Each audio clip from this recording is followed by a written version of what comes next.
Então, hoje nós começamos com esse primeiro tema, né? Que é um tema que está na atualidade e é um tema do Papa Francisco. Economia solidária.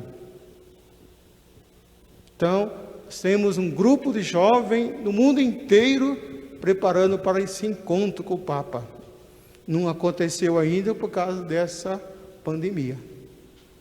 Mas logo isso que vai passar, vai acontecer isso aí. Uma transformação vai acontecer. Hoje nós giramos no mundo, né? Que é o capitalismo. E o capitalismo muitas vezes selvagem, né? Então é um chamamento para nós, para essa nova economia, né? Então, gostaria de chamar aqui o Augusto, né? Que está preparando para ir, esse encontro. Já está um ano se preparando para isso, né? Então, para que ele possa falar para nós, né? Debruçar sobre esse assunto para nós. Tanto o Augusto como a Ana também, que estavam estudando isso, né? Bom, vamos ouvir com atenção.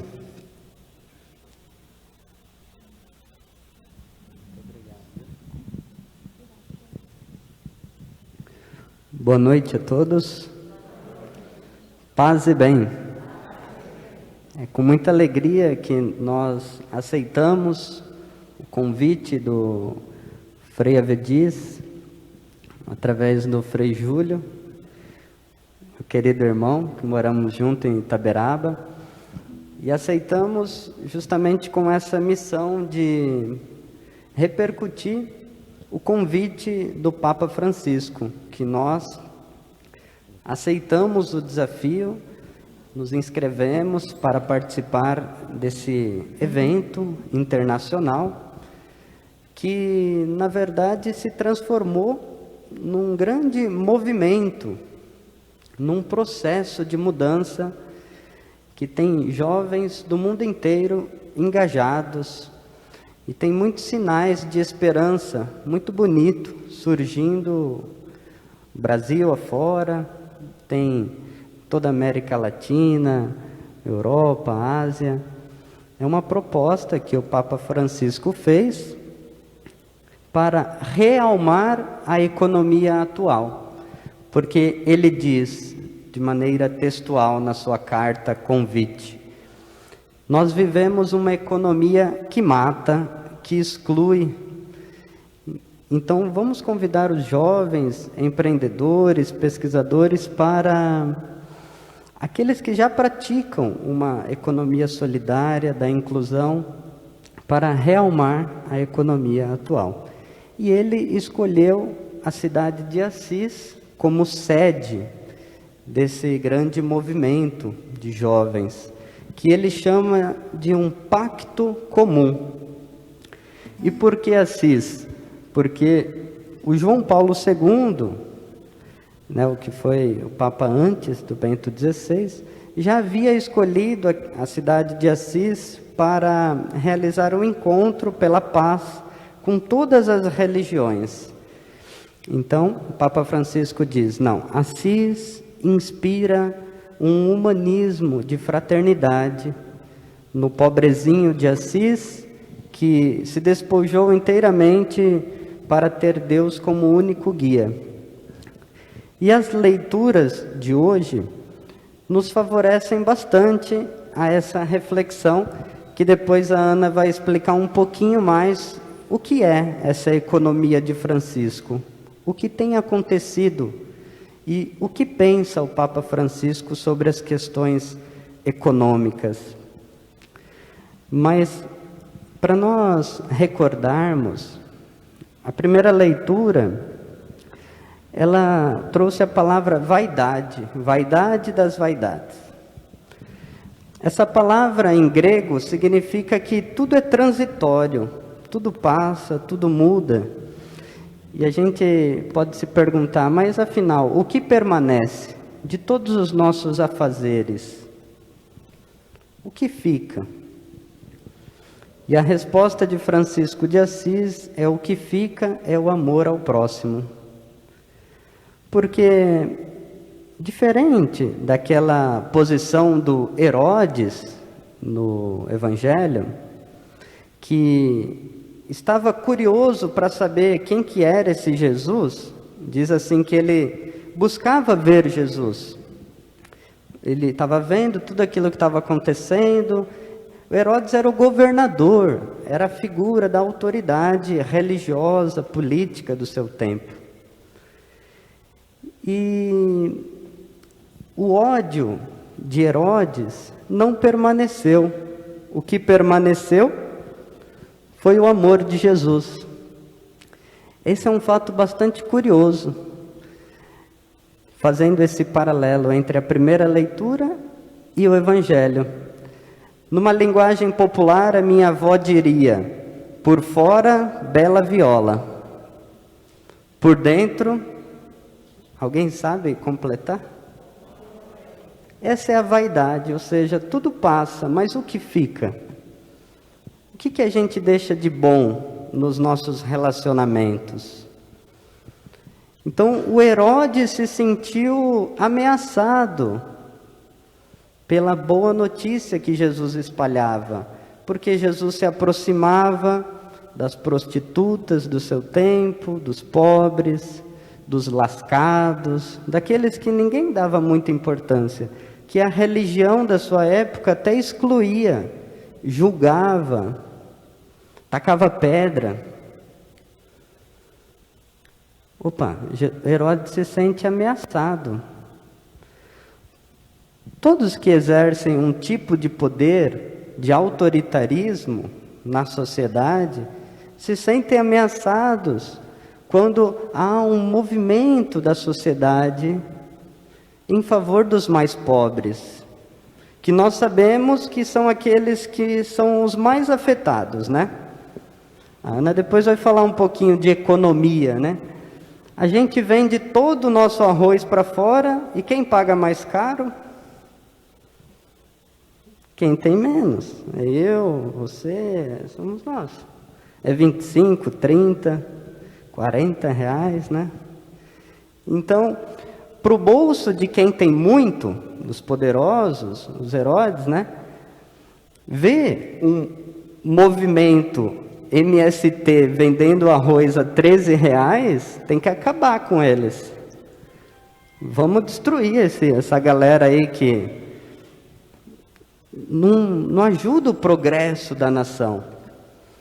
Então, a gente pode refletir a figura de Herodes numa economia que mata, que só visa o capital, o lucro, e não a pessoa humana. Agora a Ana vai falar um pouquinho do que tem sido a economia de Francisco. Boa noite a todos. Então, pessoal, seguindo a ideia do Augusto, né, como ele já comentou, o Herodes aqui, conforme a leitura que nós ouvimos, representa então essa economia que mata, que é, na visão do Papa Francisco, nada mais é do que uma economia que coloca o dinheiro como primeira prioridade, né? E aí, dentro da história da igreja, óbvio que outros papas já se preocupavam com as questões sociais, mas nenhum outro se preocupou tanto com as questões econômicas como o Papa Francisco. A gente vê nos escritos dele, nos textos dele.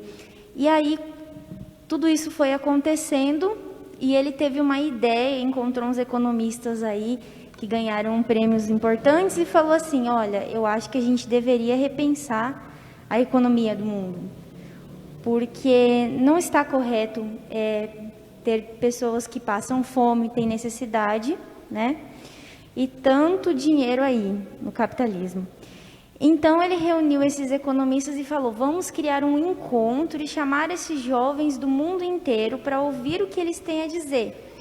Então esses jovens que vão até Assis, justamente porque, como Augusto falou, é uma cidade que inspira uma conversão, uma mudança, ele falou: vamos criar essa economia de Francisco. E essa economia de Francisco não é do Papa Francisco, é de Francisco de Assis, que se converteu, né, e reconstruiu a igreja. E assim o Papa chamou.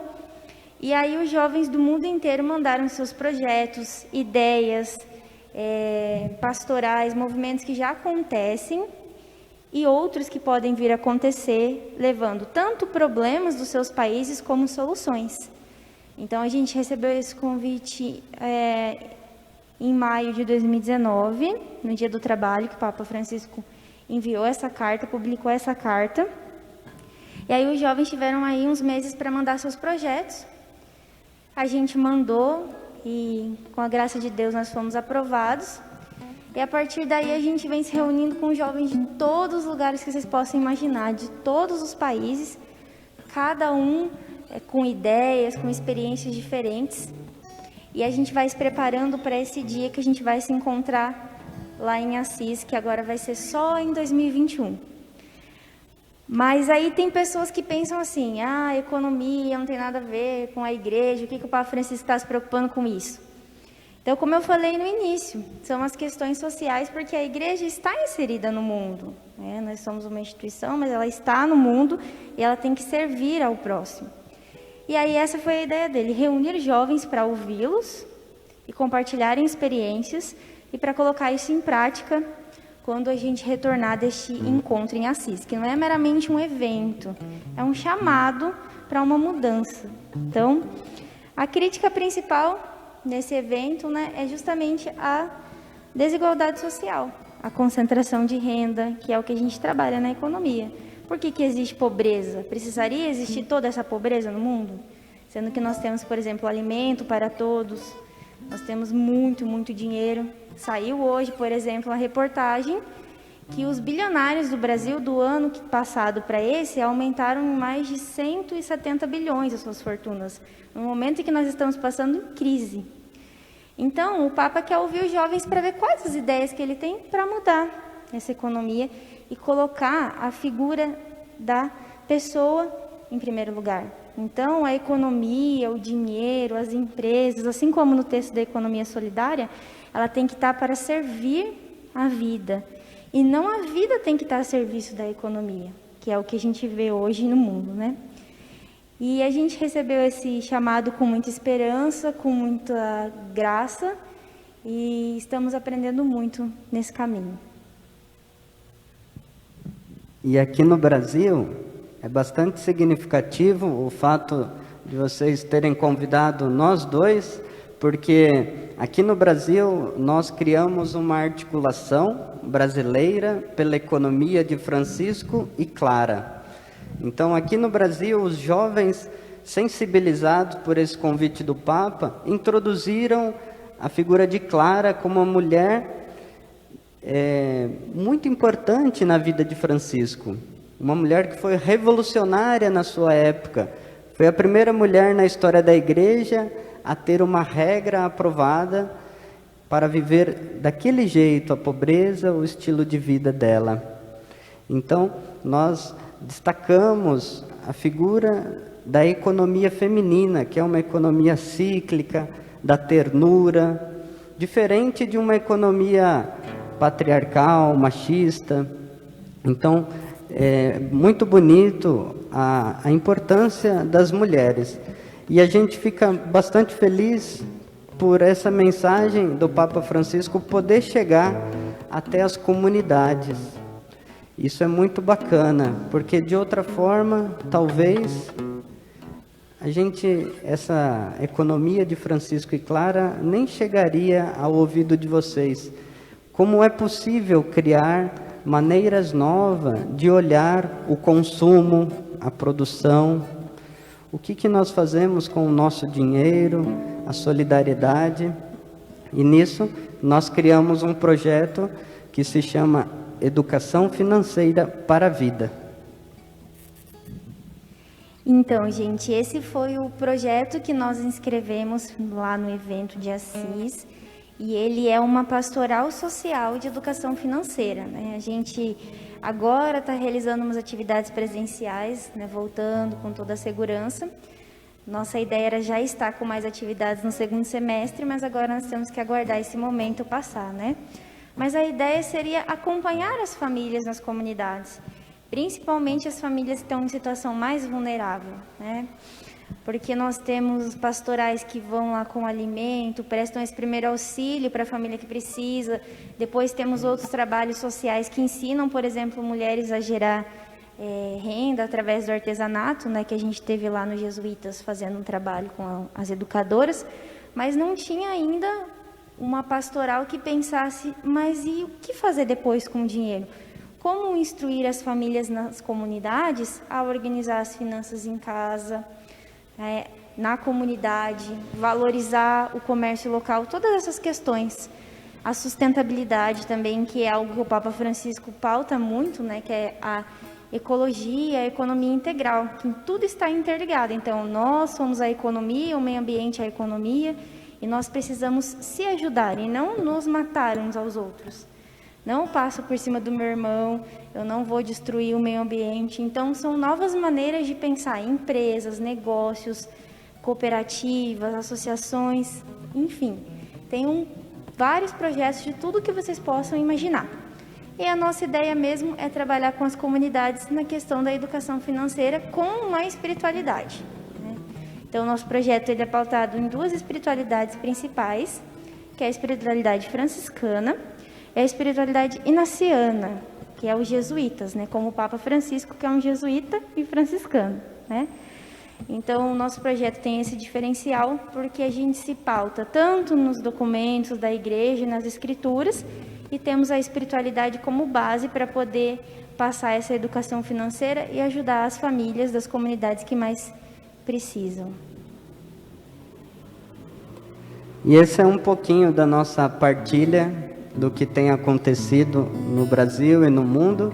Eu peço humildemente para que vocês rezem por nós, rezem por tantos jovens que estão empenhados em dar voz aos pobres, aqueles que não têm vez.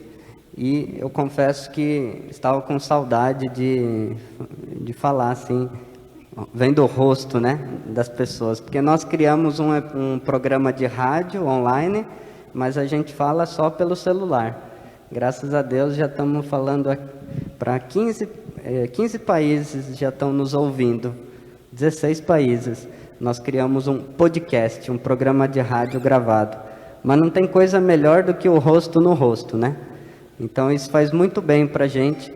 Valorizem, né, os laços da comunidade. É muito bom estar aqui de volta, ser acolhido por um verdadeiro frade menor que nunca me julgou.